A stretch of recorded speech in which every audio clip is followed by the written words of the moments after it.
Barbantea percorrerá Rianxo coa súa andaina solidaria. Desenvolverase o 6 de abril e con ela quérese dar visibilidade e informar a sociedade sobre o trastorno do espectro autista. O Concello de Rianxo acollerá a segunda edición da andaina solidaria Barbantea. Trátase dunha cita para todos os públicos, xa que o percorrido será fácil, segundo adiantou o concelleiro de Deportes rianxeiro, Julio Alcalde. De aproximadamente uns 5 kilómetros e é unha proba que se desenvolverá o día 6 de abril, domingo pola mañá, ca saída dende a Praza da Virxe de Guadalupe e recorreremos parte do paseo marítimo. Unha proba que terá unha inscripción de 5 euros para todas as persoas, excepto os máis cativos de 0 a 3 anos, que será gratuito para eles. Haberá tamén unha fila cero para as persoas que queiran colaborar, xa que o 100% da recadación irá para a asociación.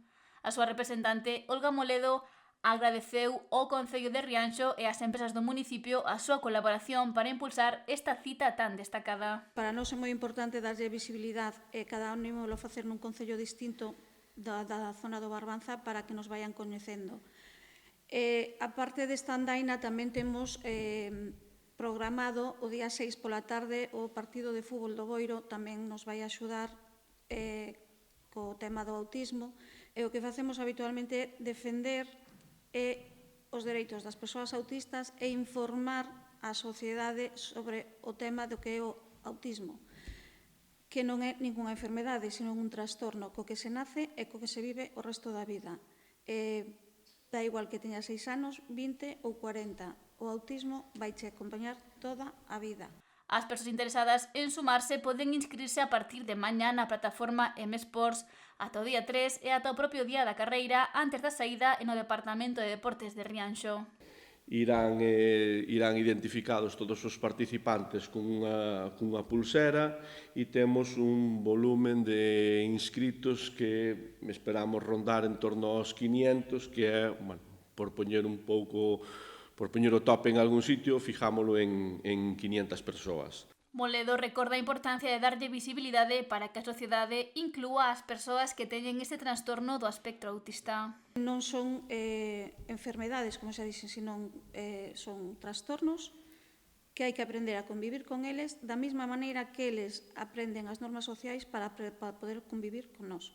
Seguir defendendo os dereitos das persoas autistas, informando a través de charlas con persoas autorizadas, especialistas, e a final de mes tamén temos a primeira xuntanza de adolescentes autistas para que se vayan coñecendo entre eles e crear como unha rede que pode servir para que eles falen, discutan ou conversen cos temas que non se atreven a conversar con os seus pais ou cos especialistas que os atenden. O Concello contará tamén con diferentes actos para conmemorar o Día Mundial da Concienciación sobre Autismo que se celebra o 2 de abril. Comezando por xa este día 2 cunha iluminación do Concello do Día do Autismo, a cal continuará con unha serie de jornadas, de charlas que fan diferentes persoas, entre elas que nos botan a man a clínica de Neuralmente, que ten, creo que, se non me engaño, o día 3 unhas charlas e o próximo día 4 con outras charlas tamén sobre a sexualidade dentro do autismo. Tamén se afondará cos clubs deportivos en como atender mellor as persoas con autismo.